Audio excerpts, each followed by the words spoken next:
Did you know that Africa has becoming the fastest urbanizing region of the world? The IMF have declared Africa as the world's second fastest growing region. This is because of the highest number of rural immigrants moving into the cities as one of the final frontiers of fourth industrial revolution and also due to open economic opportunities. It has attracted China to invest in Africa and made China as the biggest trade partner. Despite the economic opportunities, Africa is a rich state with natural resources which made China desires to secure the raw materials to fuel China's own rapidly growing economy. Moreover, the primary motivation behind China's push toward investment in Africa includes the desire to increase China's global political influence into third country. China has proposed Africa the Belt Road Initiative, also known as the BRI, as to expand their trade and boost African economic growth. The development of BRI of large infrastructure project has made African countries hope to fill their infrastructure gap as well as to increase their economic growth. The good cooperation and relation between China and Africa is a good example to the developing countries. China maintains close political relation through high level of engagement. China have provided African continent with a great assistance to help them develop national economy and advance the social progress, which has achieved a good result. However, how can the theory mercantilism can be applied to the relationship between China and Africa? What is mercantilism? Mercantilism, in simpler terms, is prioritizing the national interests of a country, especially in the aspect of politics. How do they do it?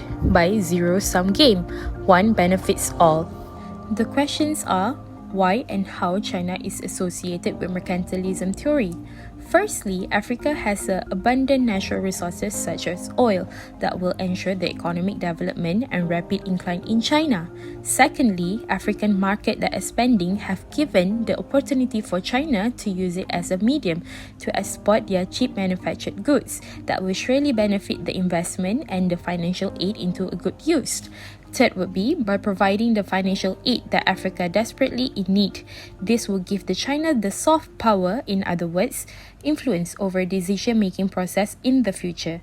These crucial points are the agenda behind China's indirect way of imposing neocolonialism. This can be subsequently as Africa's economy decreasing.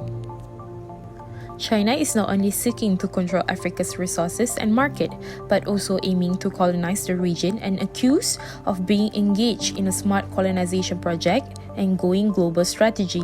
China's activities use this as a part of grand plot in order to gain access to Africa's cheap raw materials and abundance of natural resources in order to compete with the West. China is using investment as a national interest in order to obtain the market of Africa.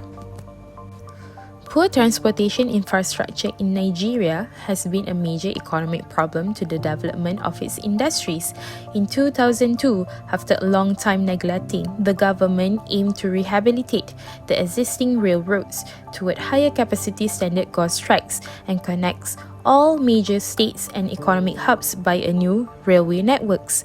Chinese is financing two major standard gauge rails, also known as SGR projects. The first is the upgrade from the Western Trunk Line from Lagos to Kanus, replacing the colonial tracks. The second major project is the new coastal railway connecting Lagos to Calabar. In July 2016, China and Nigeria agreed to a $11 billion agreement to build the Lagos-Calabar Coastal Railway. It stretches for 1,400 kilometers.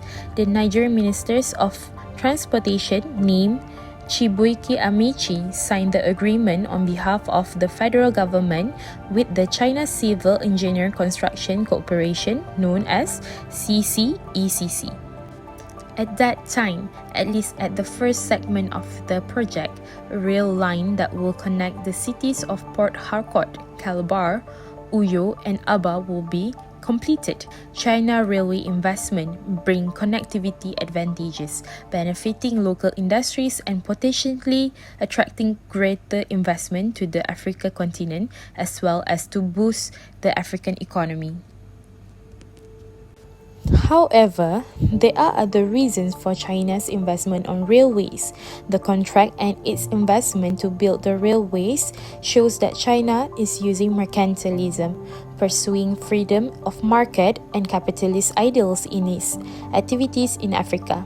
China is also gained power to control the African market. This is because the coastal railway line is linked to all seaport and expected to create business hub for commercial activities.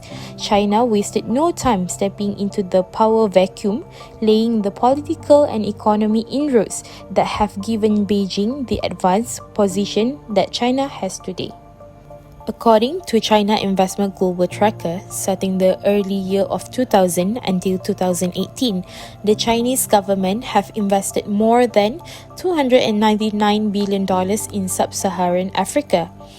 Later that year, President Xi Jinping vows to invest further in additional $60 billion in African nation.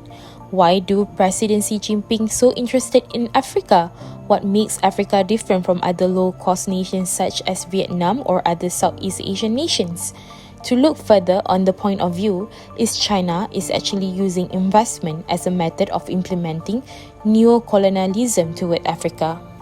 Between the year of 2006 and 2017, China have already loaned more than $132 billion in accumulation.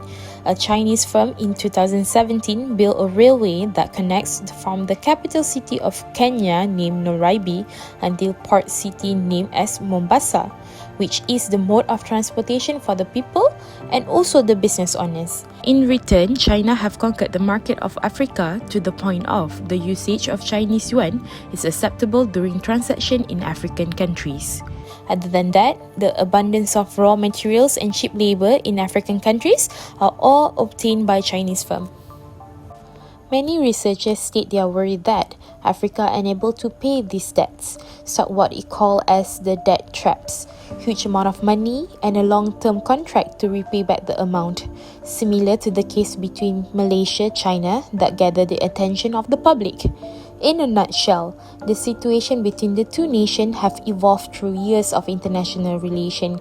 Many researchers have made conclusion that China is currently exploiting Africa as the underdeveloped nation that needed desperate measures to help the people and also the country itself.